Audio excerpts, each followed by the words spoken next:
Deməli, alkadenlər. Düzdür? Hə? Alkadenlər. Biz bundan qabaq öyrənmişik nə? Alkan, sikloalkan, alken, alkaden. Alkanların bir formulu necədir uşaqlar? C, H2N plus 2. Hə? En böyük bərabər neçədən? 1. Sonra sikloalkan öyrəndik. Onda necədir? C, H2N en böyük bərabərdir 3-dən. Sonra alken öyrəndik. O da C, H2N en böyük bərabərdir 2-dən. Bugün də öyrəndik alkaden C, H2N minus 2 en böyük bərabərdir 3-dən. Niyə 3-dən? Deyəcəm. Alkadenlərin əsas mühüm xüsusiyyəti onlarda 2 dənə, 2 qat rabitənin olmasıdır. Bax, alkenda necə idi vəziyyət? Alkenda. N. Bu nədir bəs? Alka, D, bilirsiniz də nədir? D2-dir. Əgər 2 dənə 2 qat rabitəsi var da, belə yadda saxlaya bilərsən. Bu alkandır, elə. Bu da nədir? Sikloalkan. Alkan birinci nümayəndəsi nə idi uşaqlar? CH4. İkinci nümayəndəsi? C2H necə? 6. Üçüncü nümayəndə? C3H necə? 8. Görəsən bunların birinci nümayəndəsi nədir bəs yaxşı? Bu yanında da sikloalkanlar 3-dən başlayır da. C3 necə? H8 olmaz. H6 olar. Çünki nə yaranır burada? Sikl yaranırdı da. Bəs alkenlərdə necə idi? C2, H4. Bunlarda da bir dənə 2 qat nə vardı? Rabitə vardı, elə? Bunun bəs birinci nümayəndəsi nə olacaq sizcə? 2 dənə nəyi olmalıdır bunun? 2 dənə 2 qat rabitəsi olmalıdır. 2 dənə 2 qat rabitəsi olmalıdır. Yəni C3 nə? H4. İkinci nümayəndə nə olacaq? C4H necə? 6. Bəs üçüncü nümayəndə nə olacaq? C5H necə? 8. Fikir versən bunlarda da fərq yenə CH2-dir. Yəni metilen qrupu qədər fərq eləyir. O homoloji fərqdir də. Nədir?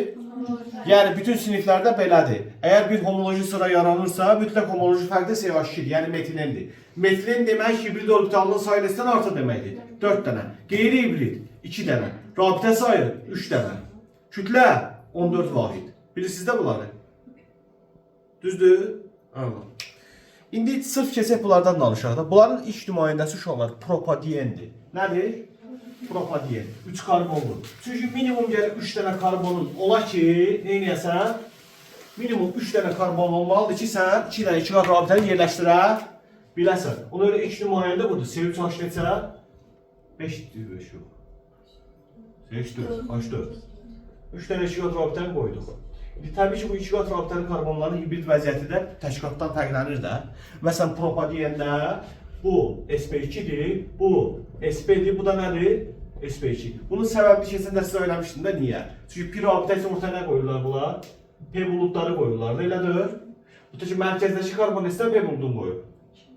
Karbon həyəcanlandı nə olurdu? 2s1, 2p necə? 3, elədir?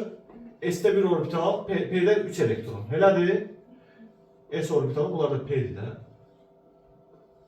İndi bu neçədən P qoyub, bu söhbət mərkəzdəkindən gedir. Neçədən P qoyub ortaya P rabitə etsin?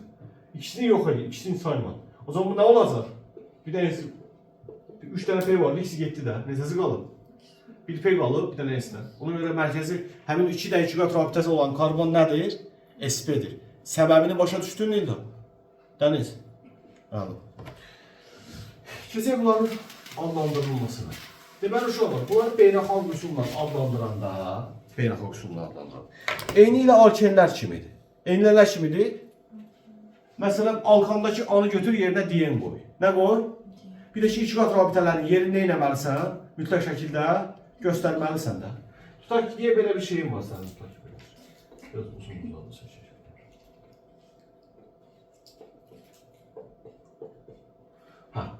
Belə bir alkadenin var deyərək. Aydındır. Bunu anlandırmaq lazımdır. Uzun zəncir seçirsən. Belə baxanda bir dənə belə.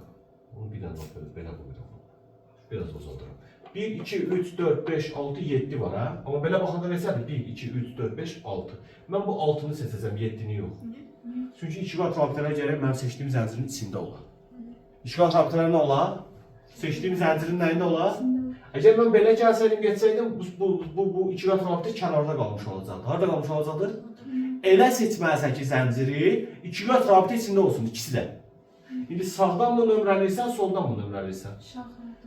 Xeyr, 2 qat rabitə yaxın olan tərəfdən. Burada birinci yok, ikinciden iki yazardı. Burada ise birinciden. Eğer iki tərəfdə də eyni olsaydı, onda şaxaya baxardım. Eğer mesela ikisi de belə olsaydı, bu da bu belə. İkisində də ikinci də olsaydı, onda şaxaya baxardım ki, hala şaxa yaxın. Amma mövcud vəziyyətdə şaxaya baxmağa ehtiyac yoxdur. Əllərimi aç. Əllərimi aç. Ayət ol. Buradan başlayasın nömrələmək. 1, 2, 3, 4, 5, 6. Bu yönünü başlayaq bunu adın demək. Kiçik radikallar neçədir? 3-də, 5-də, 3-də. 3-də neçə metil var? 5-də? 3, 5, neçə metil? 3 metil. Ha? 4'dəki hansı radikaldır? Propil yoxsa izopropil? Propil, izo deyil. Şaxəsizdir. 4, propil. Uzun zəncir neçə karbondur? Heksan deməyəcək, heksan. Heksan deyil. Mütləq iki qat rabitənin yerini deməlisən. 1 ilə 2'nin arasındadsa 1 deyirsən, 4 ilə 5'in arasındadsa 4 deyirsən. Və fikir verirsənmi? Rəqəmlə rəqəm arasında bir şey vergül qoyuram, rəqəmlə hərf arasında isə T qoyuram, defis qoyuram. Yəni bunu yadınızda saxlayın. Düzgün yazış forması budur. Birdən açıq sualda, situasiyada sən adı istəyər, adı yazında bu şəkildə yazın. Görürsünüz? Ədədlə hərf arasında defis, ədəd arasında vergül. Başa düşdünüzmü tam bunu necə adlandıracaq? Burada bir neçəsinin adı var, elə bizə bunlar lazım olacaq, çoxu lazım olmayacaq. Biri məsələn budur, butadiyen. Butadiyen 1,3. Nədir bu? Butadiyen 1,3. Tarixi adı nədir? Divinil. Biz keçən dərs vinil radikalı öyrənmişdik. Etilenden bir hidrojen qopanda alınan radikala nə deyirdilər? Vinil radikalı. Divinil yəni iki dənə vinil bir-birinə birləşir də sanki. Bu tarixi adıdır bunun. Necə adıdır? Amma belə beynəlxalq adı butadiyen 1,3'dür. Gələk buna. Nömrələmək, bax burada sən deyərdi, bax. İki tərəfdən də birinci karbonda nə var? Birinci karbonda iki qat rabitə var. O zaman şaxaya baxacaqsan. Şaxa sola mı yaxındır, sağa mı yaxındır? O zaman sola nömrələr 1, 2, 3, 4. Olacaq 2 metil butadiyen 1,3. Bir də bunun tarixi adı nədir? İzopren. Nədir bu? İzopren. Aydındır? İzopren. Bu ikisini bilsəz mənə belə yox, belə bəsimdir. Alka deyəndə 3 qat rabitə, bu 2 qat rabitələrin yerinə görə bunların 3 növü ayırt edilir. Neçə növü? 3 növü. Neçə növü ayırt edilir? 3 növü. Var konjuga olunmuş alka diyen, var izole olunmuş alka diyen, bir de var kumule olmuş alka diyen. Konjuga olunmuş alka diyende 2 qat rabitəli karbonlar arasında bir dənə təşkilat rabitə olur. Nə olur? Elə bir ki, bu 2 qat rabitəli karbon, bu da 2 qat rabitəli karbon, araya bir təşkilat qoyub qarsınız. Yəni bir sözlə konjuganın da bir struktur hissəsi budur. Sonra bölünə başında nə qədər karbon var yazarsan. Amma bu vəziyyət mütləq olmalıdır. Konjuga budur. Sən görmürsən hə orada? Görürüm. Prosta qabağımda. Sən uzunsan. Bəlkə yerinizi dəyişəsiniz. Sən görməklə mal problemi var. Arxada otursam görməyəm. Yaxşı yoxdur. Biraz səbir, biraz sağa otur. Yox, keçmə, görməyəsən. Biraz sola otur, biraz sola otur, o görsün. Hə, gör. Görsən. Sən də eynəyi taxırsan ha? Tamam, eynəmişəm. Mütləq eynələyəcək. Deməli belə uşaqlar. Bu vəziyyətdə bütün karbonlar nədir? 2 qat rabitəli. Eləmi? Bütün karbonlar 2 qat rabitəli olduğu üçün 2 qat rabitəli karbonlar hansı birləşməndə olurdu? sp2, sp2, sp2, sp2. İlk təzədən buna bir karbon da birləşdirsək o sp3 olur. Buradan biri birləşdirsə nə olar? sp3. Buna buradan biri birləşsə nə olar? sp3. Amma bu strukturda olan bütün karbonlar nədir? Bu quruluşda olan bütün sp3. Bu hala deyirlər nədirlər? Konjuga olunmuş. Nədirlər? Nədirlər buna? Konjuga olunmuş. İzole nədir? İzolyasiya bizdə nədir? Ayrılmış, ayırmaq. İzolyasiya demək yəni ayırmaq. Buna da ayrılmış deyirlər. İzole yəni ayrılmış. O zaman 2 qat rabitəli karbonların arasında minimum 2 dənə təşkilat rabitə olur. Minimum nə olur? Yəni bir-birinə uzaqlar. 3 də olar, 5 də olar ha. Amma uzaqlar da bir-birinə. İzolədə də karbonların hamısı sp2-dir. Yəni 2 qat rabitəlilər. Heç bu ortadakı nədir? Bu ortadakı sp3-dür heç. Bu nədir? sp2, sp2. Kənardan sağdan soldan nə birləşsə sp3 olacaq birləşməli. Bu hal hansı haldır? İzole olmuş haldır. Bir də var kumule. Kumule olmuş alka deyəndə 2 qat rabitələr eyni karbonda olur. Nədə olur? Eyni karbonda olur. Yəni 2 qat rabitələr ikisini eyni karbona qoy. Təbii ki sağdan soldan birləşdir. Burada nə qədər buna birləşdirəməzsən. Sən buna birləşdirə bilərsən, belə birləşdirə bilərsən. Bu sp olacaq. Nə olacaq? sp. Bu sp2, bu da sp2. Qalanları nədir bəs? Budur. Bunların hamısı sp3-dür. Deməli, izole ilə konjugada 2 qat rabitəli karbonlar sp2-dir. Amma bir dənə kumulədə 2 qat rabitənin ikisi də olan karbon sp-dir. Qalan 2 karbonsa sp3. Yəni kumulənin struktur vahidi bu 3 dənə karbondur. Kumulə etsə deməli 3 dənə karbon minimum olmalıdır kumulə olsun deyə. Amma izolə ilə konjugada 4 dənə minimum olmalıdır, izolədə isə 5 dənə minimum olmalıdır. Anladın? 5 dənə olmasa izolədən söhbət gedə bilməz. 4 dənə olmasa konjugadan söhbət gedə bilməz. Amma 3 dənə belə olsa biz kumulədən danışa bilirik. Məntiqini başa düşdünüzmü necə yanaşdırılması? Ha. Super. Deməli bu da bunu keçəydik izomerliyinə. Nə ilə keçirik? İzomerli. Bunlarda izomerliyin bir neçə növü var. Biri elə vəziyyət izomerliyidir. Nə izomerliyidir? Vəziyyət izomerliyi iki qat rabitənin yerinə görədir. Nəyinə görə? Buranı görürsünüz də hamınız. Görürsünüz buranı. Bax, burada birinci də ikinci də butadiyendir uşaqlar. Bu butadiyen 1, 3'dür, bu butadiyen 1, 2'dir. Bu konjuga olunmuştur, bu isə kumule olunmuş alkadiyendir. Aydındır? Burada iki qat rabitənin yeri dəyişdi. Nə şaxa yox, nə bir şey yox. Fikir verdinizmi? Sadəcə iki qat rabitənin yeri nə oldu? Dəyişdi. Deməli, bunlarda vəziyyət izomerliyi var və neçənci nümayəndən başlayır? 4. Amma 4'dür. İkinci nümayəndə deyil bəyən. 2-ci nümayəndə daxil. Elə deyil. Gəldik indi quruluş izomerliyinə. Quruluş bilirsiniz də nəyə görədir? Şaxələnməyə görə. Nəyə görə? Siz butadiyeni şaxələndirə bilməzsiniz ay uşaqlar. Butadiyeni eləyənməzsiniz? Şaxələndirənməzsiniz. Tutaq ki, bunu buradan qopartdım. Bunu birləşdirmənəm mərkəzdə, çünki 4 rabitəsi var. Bu başa qoyacaq, zaten eyni şey olacaq. Anladın? Deməli, quruluş izomerliyi neçənci nümayəndən başlayır? 3-cü nümayəndən, yəni 5 karbonludan. Bu pentadiyen 1-3'dür, bu isə 2 metil butadiyen 1-3'dür. Bunlar ikisinin də formulu C5, H8'dir, hər ikisi. Hər ikisi. Bunlar bir-birinə izomeridir, quruluş. Şaxələnməyə görə olanda nə olurdu? Quruluş izomerliyi. Nə olurdu? Quruluş. Yaxşı, sizə sual verim. Bunlarda fəza izomerliyi ola bilər, yoxsa ola bilməz? Birinci bu siniflər arası izomerliyi deyim, sonra fəza onu da deyəcəm. Buraya yazmamışam, onu ola bilər. Deməli, uşaqlar, alkadiyenlər alkinlər sinfi ilə siniflər arası izomerlidir. Çünki hər ikisinin formulu Cn H2n-2'dir. Fərq nədir? Alkadiyenda 2 dənə 2 qat rabitə olur, amma alkində bir dənə 3 qat rabitə olur. Fərq budur. Aydındır? Sənə mən tutaq ki, formulu verirəm. C4H6. Sən bilməzsən, söhbət butadiyenden gedir, yoxsa butindən gedir. Gələcək orada xüsusi bir halda vəziyyətdə sənə bildirək ki, bu alkindir, yoxsa alkadiyendir. Nəsə bir ipucu verə sənə, ondan tutasan söhbəti. Aydındır? Başa düşdünüz? Çünki ikisinin də formulu C4H6'dır. Butin də C4H6'dır, butadiyenda. Sadəcə butində 2 dənə, bir dənə 3 qat rabitə var, amma butadiyenda 2 dənə 2 qat rabitə var. Fərq budur. Təbii ki, bu fərq onların xassələrində də təsir edir, o öz yerində. Aydındır? Aydındır Aysun? Başa düşdün bura qədər. İndi yaxşı, fəza izomerliyi, həndəsi də cis trans vəziyyət. Bunlarda ola bilər, ola bilməz. Əlbəttə ola bilər. 2 qat rabitə var, var. 2 qat rabitəni karbona baxacaqsan da. Nə edəcəksən? 2 qat rabitəni karbona baxacaqsan. Əgər olarsa olur. Bir baxaq. Məsələn, baxaq buna. Məsələn, nəyə baxaq? 2 qat rabitə.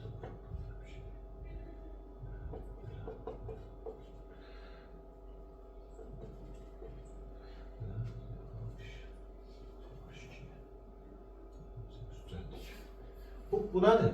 2, 4, 5, 6. 6 karbonludur. Söhbət C6H ondan gedir. Görəsən bunun cis trans, yəni fəza izomeri var yoxsa yoxdur? Gəl baxaq. Birinci bu 2 qat rabitəli karbona baxacaq buna. Baxaq buna. 2 qat rabitəli karbonları çıxarıram. Bu karbon neçə hidrogeni var? Alınmadı. Eyni olduğu üçün bu söhbət ləğv oldu. Keçəydik buna baxaq. Bu hissəyə baxaq. Çıxarıram karbonu. 2 qat rabitəli. Bu karbon bir dənə nəyi var? Hidrogeni yazın. Bir dənə nəyi var? Belə bir qarışıq radikalı var, hə? Belə deyil? Belə bir qarışıq bir şeydir, də bu düzdürmü? Belə bir C3, H neçədir bu? H5 deyə bir şey var, hə? Bir bütün kimi baxırsan da bunu. Buna nə kimi baxırsan? Bir bütün kimi baxırsan. Bu C3, H neçədir? H5. Keçsəm sağa, hidrogeni var, var. Bir dənə CH3 var, var. Uşaqlar, bu karbonda 2 müxtəlif şey var. Bunda da 2 müxtəlif şey var. O zaman bunu cis trans, yəni fəza izomeri baracaq. Bu vəziyyət cis vəziyyətdir. Əgər CH4H-ın yeri dəyişsə, olacaq trans vəziyyət. Anladınız? Yəni başa düşdünmü bu? 2 qat rabitəli karbon. Sadəcə 2 dənə idi, 2 yerə baxdım da. Sol tərəfə baxanda alınmırdı, sağ tərəfə baxanda alındı. Şimdi bir də optik izomerli olar. Yəni optik izomerli ümumi deyəcəm sizə. Opşi deyəcəm. Yaxşı? Optik izomerli haqqında ümumi danışacağım sizə. Oldu? Çünki onun sinifə dəxli yoxdur. Karbonun bir halı var, asimetrik karbon. O asimetrik karbon hansı sinifin nümayəndəsində varsa optik izomerlik ola bilər. Polarizasiya müstəvisi biri sağa əyir, biri sola əyir. İndi o biraz fizikaya gedir, önəmlidir. Əsas odur ki, biləsiniz ki, optik izomerlik nədir? Deyəcəm sizə, ümumi deyəcəm. Yəni bir dənə bunlara aid deyil də, bütün siniflərin ola bilər. Baxır da indi, asimetrik karbonu varsa, istənilən bir sinif nümayəndə, asimetrik karbonu varsa, deməli optik izomerlik də ola bilər. Bir də ki, deyim də, asimetrik karbon nədir? Əgər karbona birləşən bu 4 dənə birləşmə olur da karbon, istənilən halda 4 dənə maddəsi olmalıdır da karbon.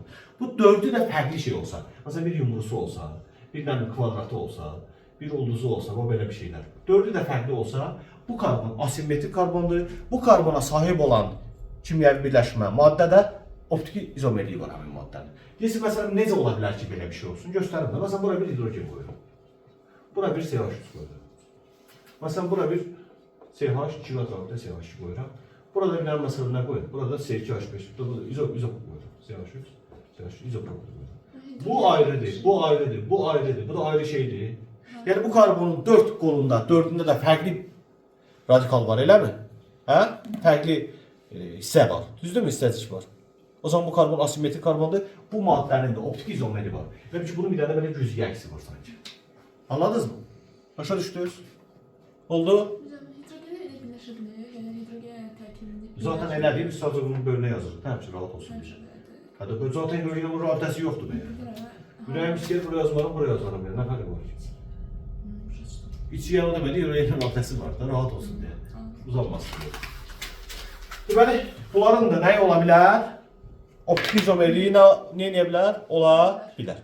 Gəldik alınmasına. Uşaqlar, bunların alınmasının bir neçə üsulu var. Biri budur ki, alkanları dehidrogenləşdirirlər. 2 mol hidrogen itirsə alkan nəyə çevrilə bilər? Alkadiyenə çevrilə bilər. Alkinə də çevrilə bilərmi? Əlbəttə çevrilə bilər. Sadəcə baxın, hansı katalizatoruna təsir edirsən, hansı şəraitdə varsa reaksiyan.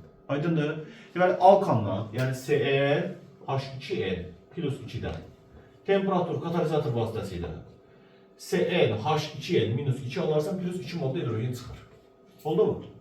Nə verər sənə? Alkadiyen. Nə verər? Alkadiyen. Bir də məşhur üsul da var. O məşhur üsul Lebedev reaksiyasıdır. Nə reaksiyasıdır? Lebedev reaksiyası. Bu Lebedev adlanan kişimi deyim, kişidir də adı Lebedev. Nəsə, Ruslar bizə belə öyrədib Lebedevdir. Yəni bilmirəm bunun adı nədir, başqa dünyada nədir deyirlər, burada nə reaksiyası deyirlər. Bu etil spiritinin 425 dərəcə temperatur, yəni 450 arası temperatur deyək də. Sink oksid və alüminium oksidin kataltik iştirakı ilə həm dehidrogenləşməsi, həm də dehidratlaşması. Yəni 2 mol spirit həm hidrogeni itirib, həm də nə itiribdir? Su itiribdir.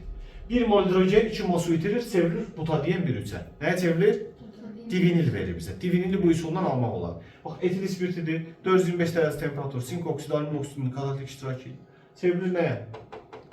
Butadiyen bir üçə, hidrogenə və suya. Aydındır?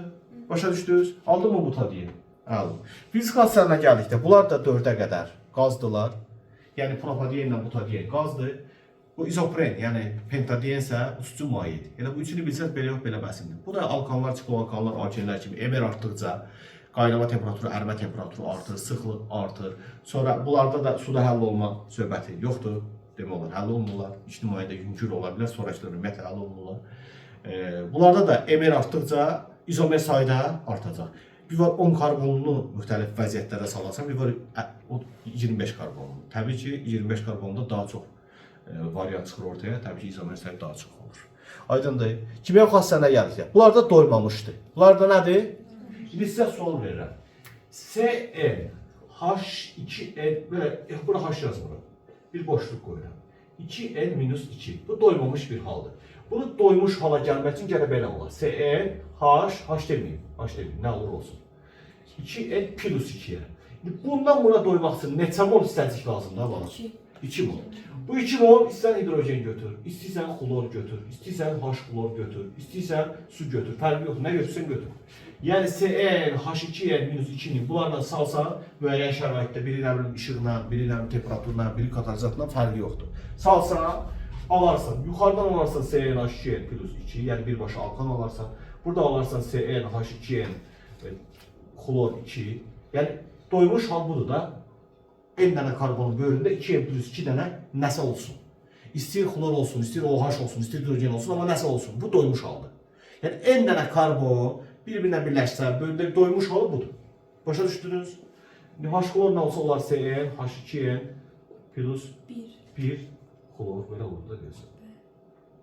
Düzəldi. Su ilə də olsa olar CN, H2N, OH, 2 dəfə belə olur. Bu vəziyyətə gəlir. Oldu mu? İndi bu necə gedər, necə getməz məsələ o deyildir. Aydındır. Yəni birləşsə bu şəkildə olar. İndi təbii ki, bunların birləşmələrini ayrı-ayrılıqda biz baxacağıq. Necə baxacağıq? Görərsiniz. Məntiq başa düşdüyünüzdə bunlar neçə molla doyur? Ümumiyyətlə belə yadda saxlaya bilərsən. Karbon, pi rabitə neçə həmin qədərdə mol birləşdirəcək özünə. Əgər 2 dənə pi rabitən varsa, deməli 2 mol. 2 dənə olmur aslında, 2 mol pi rabitə olur da, maddəni molla götürsən. Anladın? 2 mol əgər pi rabitən varsa, 2 mol birləşdirəcəksən. Xlor mu, H-xlor mu, hidrogen mi fərqi yoxdur. Təbii ki, 2 mol birləşdirəndə heç bir problem yoxdur, rahatdır. Bəs 1 mol birləşdirsəm nə olar? 1 mol hidrogen birləşdirsəm bu alkenə çevrilər. Nəyə çevrilər? Alkenə. İndi siz müəllim, siz oradan bilirsiniz ki, bunlara mı birləşdirir, yoxsa bunlara? Ümumiyyətlə, biz alkenlərə belə bir qayda öyrənmişdik. Hidrogeni nəyə birləşdirir? Çox olana. Deyək ki, bu pi rabitələri qırdım. Pi rabitələri qıranda buraya neçə dənə ələmələ gəlir? Neçə dənə ələmələ gəlir? 4 dənə. İndi hidrogen 2 dənədir məndə. CH2-lərə mi birləşər, yoxsa CH-lara mı? CH2-lərə, Markovnikov nə deyirdi? Hidrogeni çox olana. O zaman bu CH2-lər olacaq nə? CH3 əlləri doydu. Bəs bu boş qalanlar nə olacaq? Mərkəzdə rabitə yaradacaq da. 2 mol olanda problem deyil, 1 mol olanda bu vəziyyətə gəlir. Aydındır? 2 molda elə bir problem yoxdur. 2 mol olanda zaten burada gördüyünüz kimi bütün karbonlara bir hidrogen birləşdi, alkana çevrilir. Bunların halogen birləşdirməyi də aşağı yuxarı bu şəkildədir. Əgər temperatur 40 dərəcədən yuxarıdırsa, temperatur nədən yuxarıdırsa, əgər sən 1 mol xlor birləşdirirsənsə, o zaman xlorun biri bu başa, biri o başa birləşəcək. Söhbət butadiendən gedir. Söhbət nədən gedir? Butadienin halına baxırıq. Buna bax, mühümdür. 40-dan yuxarıdırsa, birinciyə və neçənciyə birləşir? 4-cüyə. Ortada bir dənə 2 qat rabitə yarandı. Gördün? 0-dan aşağıdırsa temperatur. Birləşəcək 1-ə və 2-yə. İstən bu başa birləşdir, istən o başa. Təbii ki, birləşəndən sonra 1-2 olmayacaq, 3-4 olacaq. Çünki sən 2 qat rabitə yaxın olan yerdən övrələcəksən. İndi sual. Bəs bu arada nə olur? Arada hər şey ortaya çıxa bilər. Bəs 40-dan yuxarıda bunlar yaranmır, yarana bilər. 0-dan aşağıda bu yuxarıdakindən yoxdur, olar. Sadəcə 40-dan yuxarıda bu cür birləşmələrin çıxımı çox olur. 0-dan aşağıda isə bu cür birləşmələrin çıxımı çox olur. Deyək ki, bu yuxarıda 100 dənə maddə alındı, 40 dərəcədən yuxarıda. Onu deyək ki, 80 dənəsi bundan olur, 20 dənəsi bundan olur. Yəni bunun çıxımı çoxdur. 0-dan aşağıda isə bunun çıxımı çox olur, bunların çıxımı az olur. Anladınız? Yəni heç əmələ gəlmir deyə bilmərik. Oldu, məntiq başa düşdünüz. Bu xlor birləşdirəndə heç belə deyil, H-xlorda da belədir. Nədə? Yəni söhbət 1 mol birləşdirməkdən gedir. Bu 2 deyil, fikir verin, neçə moldur bu xlor burada? 1-dir. Yəni qayıdıram aşağıya, 2 mol birləşdirəndə heç bir problem yoxdur, arasında bir dənə xlor birləşəcək. Görürsünüz? Arasında bir dənə xlor nə edəcək? Heç bir problem yoxdur. İndi gələk hidrogen halogenini birləşdirək. O da eyni qaydada uşaqlar. Əgər 40-dan yuxarısa bu başa hidrogen, o başa xlor və ya tərsi. Yenə mərkəzdə nə alındı? Bir dənə 2 qat rabitə. 0-dan aşağıda isə eyni tərəfə birləşir. Bura birləşirsə, hidrogen hansına birləşsə, xlor hansına? Bir də buna bax. CH2 hidrogen birləşsin, CH-a xlor. Çünki hidrogen çox ola bilər. Eyni zamanda su birləşdirmək də eyni qaydadadır. Su ilə birləşdirsə belə olacaq. Sizdə su birləşsə hidrogen buna mı birləşir, yoxsa buna mı? CH2 hidrogen, CH-a OH birləşəcək. Aydındır? Məntiq başa düşdüyünüzdə suyu bura yazmamışam, amma bilirsiniz də məntiqi nətər olur. H-OH kimi baxırsan məsələn. Yanında nə verirlər aşağılar? Karbon qazı ilə nə? Su. Bir də bunlar polimerləşə bilir. Demişdik ki, 2 qat 3 qat rabitəsi olan maddələr nə edə bilir? Polimerləşə bilir. Polimerləşmə nədir? Poli çox deməkdir, meros da hissəcik deməkdir. Uşaqlar, tutaq ki, söhbət butadiendən gedir, divinildən. Axı bunun 2 dənə 2 qat rabitəsi var. Deyək ki, bir butadien müəyyən bir katalizatın iştirakı ilə bu hala gəldi, bax. Bütün rabitələri qırıldı. Bunun bir əli boşda, bunun bir əli boşda, bunun da bir əli boşda, bunun da belə, bu vəziyyətə gəldi. Belə, buna bir belə mıncıq kimi baxaq. Belə çoxlu mıncıqlar bir-birinə birləşmiş vəziyyətdə olacaq. Nə olacaq? Birləşmiş. Bu sağdan soldan bir-birinə birləşdilər. Bu mərkəzdəkilər nə edir? Mərkəzdəkilər də ortada bir 2 qat rabitə nə edir? Saxlayır. Yəni hər mıncığın bir 2 qat rabitəsi nədir? Var. Hər mıncığın bir dənə nəyi var? 2 qat rabitəsi var. Elə hər monomerin bir 2 qat rabitəsi içində qalmış olur. Çünki bir dənə sağdan soldan birləşmək məsələdir də, ortadakı karbonlar özü-özünə nə edir? 2 qat rabitəni düzəltdi, saxladı. Aydındır? Bu vəziyyətdə bunlara deyirlər kauçuk. Nə deyirlər? Kauçuk. Yəni monomerlərdə 2 kvadratda qalan bu belə bu formada olanlar kauçuk deyirlər. Məsələn bu butadiyen bir üçlü polibutadiyen və yaxud da divinildir, buna tarix adı divinil kauçuku deyirlər. Nə deyirlər? Divinil nəyi? Kauçuk. Məsələn bu izopren də bu nə olacaq? İzopren kauçuk. Və yaxud da 2 metr propadiyen butadiyen bir üç poli deyərsən gedir. Yuxarıdakı. Mən orada şeydə 4 dənə test var, niyə saymışdım? Ama da. Aha, saf düşüb bu şey olmalıdır. Bu da şey olmalıdır. Bir daha hidrogen çok yazdım. Düzeltdim. Tayfın işte bilgileri. Bəli? Keçən də silmişik burada. Haa. Səndə var silin bir şey. Haa. Birdən sonra Ha buyur. bu kauçuklarda birlik karbon olmuyor. Necə yəni? Kauçuklarda. Orada birlik yoxdur. Ya bu birlik də ölür. Axırda birləşmir başqa karbon olmuyor. Siyah görsən ha. Bəs yandakilər. Yandakılar yox, bu an olur. Ha, o olur. Bu tarihin nə olur yox. Bu tarihin çünki imkan yoxdur. Sağdan soldan birləşib deyə. Amma bunun bir sol ucu var da, nəyəsə, boş qalmır, onun ucunda nəsə birləşir. Amma bu izoprenda birli söhbəti ola bilər. Hər halqada bir dənə siyah üstü var da orada birli. Amma bu tadiyəndə olmur. Bir də uşaqlar xlorpren haqqında sizə danışacağım. Bu da bizim üçün mühümdür. Xlorpren nədir? Xlorprenda bir izopren var deyə bayaq. Burada siyah üstü olan. Siyah üstü yenə xlordur. Yəni 2 xlor butadiyen bir üçlü bu. 2 xlor butadiyen bir üçlü. Birincisi biz bunu nətər alırıq? Nətər əldə edirik? Necə gəlir əlimizə? İlk olaraq bunu əldə etmək üçün asetilen var deyə CH2. Onu dimerləşdirirlər. Dimerləşmə yəni dimeros di2 deməkdir, meros da istədik. Yəni ikisi bir-birinə nə olur? Birləşir. Bu dimerləşəndə bax belə bir birləşmə verir bizə. 4 karbonludur. Amma bir 2 qatı var, bir nəyi var? 3 qatı. Buna deyirlər vinil asetilen. Nə deyirlər buna? Vinil asetilenin formulu C4H4'dür uşaqlar. C4H4'dür. Bu neçə molla doyar ha uşaqlar? 3. Bu 3 molla doyar. Çünki 3 dənə bir reaktiyası var o. 1, 2, 3. Bu 3 molla doyar. Hidrogen, xlor, H-xlor nə versən verir. Bu neçə molla doyur?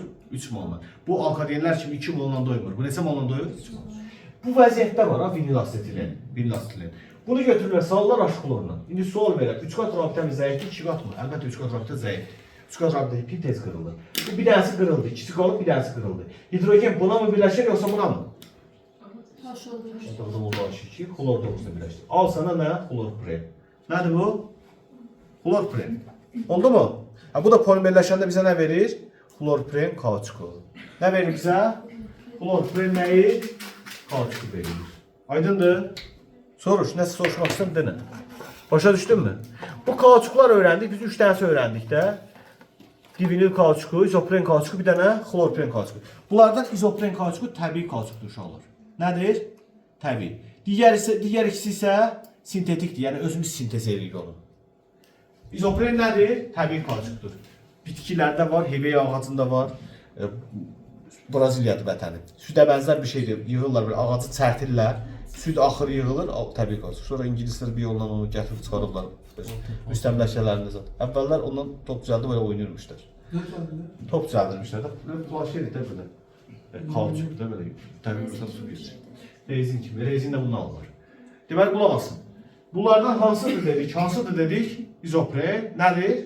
Bu təbii kauçukdur. Görürsünüz bunu. Bunun vəziyyətini öyrənin bu təbii kauçuk. Deməli bu təbii kauçukdan rezin necə alırlar? Bunu bir alim təsadüfən kəşf edib. Deməli nə edir? Şürdən reaksiya girir. Buna vulkanlaşma reaksiyası deyirlər. Elə bir kobud desəm nə baş verir? Bu mıncıqlar var ha bu belə. Sıra-sıra düzülürlər ha belə. Bir düz xətt kimi belə düzülürlər. Belə düzülürlər. Polimerlər də çox birləşib bir-birinə bu vəziyyətdə. Axı bunların 2 qat rabitəsi var bu arada. Bu 2 qat rabitələr qırılır, həmin o karbonlar birləşib düşür də bu belə. Bu belə. Sonra başqa bir yerdə də. Düşür də elə bir ki bunları tikir bir-birinə. Düşür bunlar nə edir bir-birinə? Həmin o tək qalan sıralar var deyə. O sıralar düşür nə edir bir-birinə? Düşürdən onları bir-birinə tikir. Bu tikilmiş bu hal rezindir. Nədir? Rezin. Buna deyirlər kauçukun vulkanlaşma reaksiyası. Nə deyirlər? Bax bura bax. Bax sıralar idi belə. En dənə şürt gəldi. Bax şürt bunlar nə elədi bir-birinə fikir ver. Tikdi bunları bir-birinə.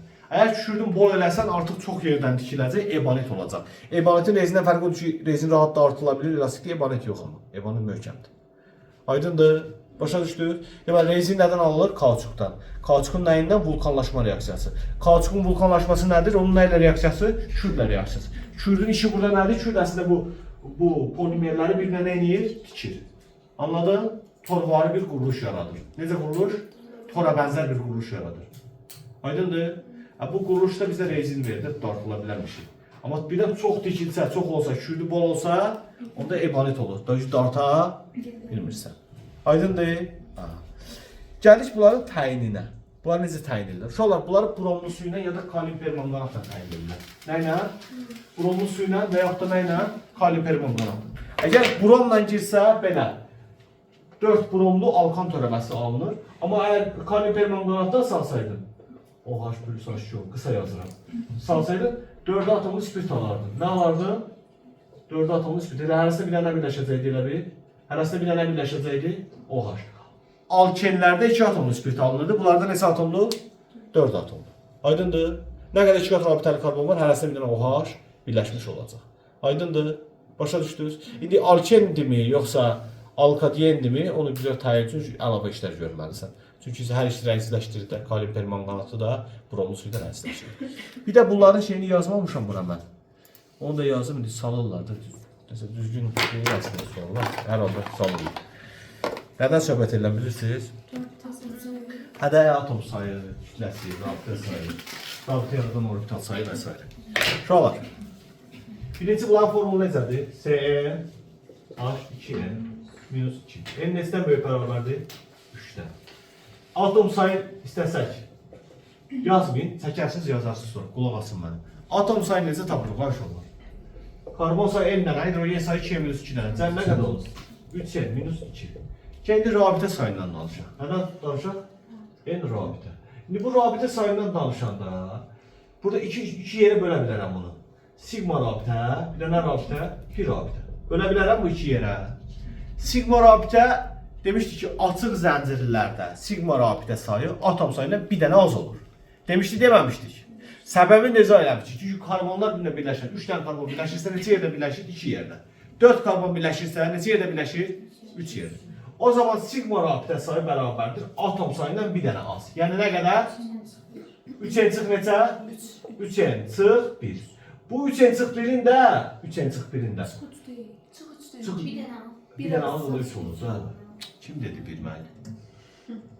3. Pi rabitədə dedik bunlar nəsəm 2-də 2 qat rabitəsi yox idi. 2 qat rabitənin biri sigma, biri pi deyil. O zaman 2 dənə pi rabitəsi var. O zaman ümumi rabitə sayı nə qədərdir? 3n minus neçə? 1. Ümumi rabitə nə qədərdir? 3n minus 1. Bu 3n minus 1'in bir hissəsi karbon hidrojendir. Bir hissəsi nədir? Bir hissəsi də karbondur. Bu karbon rabitələrin də bir hissəsi karbon bir rabitədir, bir hissəsi karbon sigmadır. Amma karbon hidrojenlərin hamısı nədir? Sigmadır. Karbon hidrojen rabitə sayı elə hidrojenlərin sayı qədərdir. Yəni nə qədərdir? 2n çıx neçə? 2. Karbon sigma rabitə. Karbondan bir dənə azdır. Yəni nə qədərdir? N minus neçə? 1. Karbon bir rabitədə birisi də 2 dənədir. Həqiqətən bunları cəmləyəndə bu sayı verir, vermir? Verir də, düzdürmü? Uşaqlar, bu karbon hidrogen rabitələr polyar rabitədir. Nədir? O zaman elə polyar rabitələr sayı nə qədərdir? Bəli. Karbon rabitələrsə nədir? Qeyri-polyardır. Çünki 2 element qeyri-polyar. O zaman qeyri-polyarın sayı nə qədərdir? N plus neçə? 1. Birdən polyar istəsə N plus 1. Qeyri-polyar istəsə belə. Bu şəkildə. Anladınız? Mən bunlar heç bir əzbər bilmirəm. Hər dəfə belə deyirəm. Tamam. Gələk indi nəyə? Uşaqlar, rabitə yaradan orbital sayı. O da 2 yerə bölünür. Hibrid var, bir də nə var? Bir də qeyri-hibrid var. Nə var? Qeyri-hibrid. Uşaqlar, hər rabitəni 2 orbital yaratmalar. Rabitə sayı nə qədərdir? O zaman rabitə sayı, mən orbital sayı olacaq 6n minus 2. 2 demə çox. Çünki hər rabitə yaranması üçün 2 orbital qoyulmalıdır. Ta ki bir hibrid qoyaram, bir dənə S qoyaram. Və yaxud da bir hibrid qoyaram, 2 dənə hibridlə yaradaram. Və 2 dənə P buludu ilə yaradaram. Nə fərqi var? Bir rabitə üçün 2 orbital qoyulmalıdır ortaya. Əgər mən rabitə sayım 3n-1 dənədirsə, o zaman onun rabitə yaratan orbital sayı nə qədərdir? Əla. İndi uşaqlar, bu hibriddən birinci danışacağım. Hibriddən danışacağım. Əgər bütün karbonlar sp3 olsa idi, demirəm ama sp3'dür. sp3 olsaydı. sp3 demək neçə hibrid yaradır deməkdir? 4 dənə. O zaman hibrid sayı nə olardı? 4n olardı mı? Görəsən mən Neçədə itirmişəm? İstər konyuqa və izobu konyuqadır. Bu da nədir? Bu da izolədir. Bu da kumulədir. Elədir? Elədir. Konyuqa ilə izolədə 4 dənə karbon sp2-dir. Nədir? 4 dənəsi nədir? sp2. Hər sp2 bir dənə orbital itiribsən deməkdir də. sp3-dən bir dənə az daha sp2. Elədir? O zaman cəmdə nə qədər itirmişəm mən? 4. 4 dənə burada itirmişəm. Buna da baxanda yenə 4 dənə itirmişəm də. 4 dənə karbon sp2-dir də. Qalanları sp3-dür. Elə bir şey deyək biz 10 nəfərik. Hamımızın 4 manatı olmalıydı. Hamımızın nə qədər? İndi hamımız 10 nəfərin hər birinin 4 manatı olsa pul nə qədər olur? 40 manat. İndi bu 10 nəfərdən 4 nəfərin 1 manatı azdır. 9, biri 9 olur. 90. Yox, 39. 36 olur da. 36 olur. Hərəsi 1 manat itirir də belə düşün. 4 nəfərin hərəsi 1 manat itirir. 10 nəfər deyildik. Hamımızın 4 manatı olsa nə qədər olar? 40. 4 nəfər hərəsi 1 manat alsa 36-ya düşür də. Elə deyil. Yəni bunların da 4 dənəsinin hərəsinin də hibridi azdır da. O zaman 4-ə minus neçədir? 4. Deyəsən bəs burada necə olur? Burada belə olur. Bax, burada 2 dənəsi sp2-dir. Bir dənəsi nədir sp? sp2 bir dənə itiribdir. sp neçə itirir? Yenə nəticədə 4 itirir də. İndi elə bir 10 nəfərdən ikisi 1 manat azdır. Bir nəfər isə 2 manatı. Yenə 4 manat azdır o ümumi cəmdə. Elədir? Qeyri-hibridlər də 2 yerə ayrılır. Qeyri-hibridlər. Bu hibridlərin içərisində sp2 də var, sp3 də var. Sayı bilmirəm. Deyəsən sayı niyə bilmirsən? Nə bilim mən burada? Bəzən sp2 4 dənə olur, bəzən sp2 2 dənə olur. Mən bu sayı deyə bilmirəm. Hibriddə də S var, bir də nə var? P. P-ni dəqiq sayı deyə bilirəm. P-nin sayı neçə dənədir? 2 dənə pirobitə yoxdur. Bir pirobitə üçün neçə P qoyulur ortaya? O zaman eğer sen 2 dənə pirobitən varsa neçə P qoyulub ortaya? 4 dənə P qoyulub da. S də hidrogen sayı qədərdir. S nə qədərdir? Hidrogenin nəyə qədər? Sayı qədər. Hidrogen nə qədərdir? 2n minus 2 dənə nəyin var sənin? S-in var. O zaman bunların cəmi mənə verir mi bu 6n minus 2-ni? Verir. Ha? O zaman düz elədik də. Başa düşdünüz? Çox mu dərinə getdim? Siz hər şeyin mahiyyətini biləsiniz də, sonra özünüz bilirsiniz. Siz əzbərləyin, siz tapın. Oldu mu? Sonra nədən danışa bilərik? Proton sayı, neytron sayı, bunlardan danışa bilərik. Əgər proton sayından danışırıqsa uşaqlar, proton sayından danışırıqsa, karbon 6 protonu var, hidrogen neçə protonu var? 1 dənə. O zaman 6n plus 2n minus 2 neçə edir? 8n minus 2. Neytron sayından danışırıqsa əgər, hidrogen protonumuzda neytronu yoxdur. Karbonun 6 neytronu var. O zaman elə 6n'dir. O zaman Mr nə olacaq var uşaqlar? Bunların nəyi? Bunların cəmi. 14'ə minus neçə? 2. 14'ə minus 2. Və yaxud da belə baxa bilərsən. Karbon n dənədir, kütləsi 12'dir. 12n karbondan gəlir. 12n nədən gəlir karbon? Hidrogen 2n minus 2 dənədir, kütləsi 1'dir. 2n minus 2 də bundan gəlir və cəmi bizə nə verir? 14'ə minus 2'ni verir. Bu cür də yanaşa bilərsən. Aydındır. Başqa var sualınız? Yoxdur. Çək də çək. Saxla.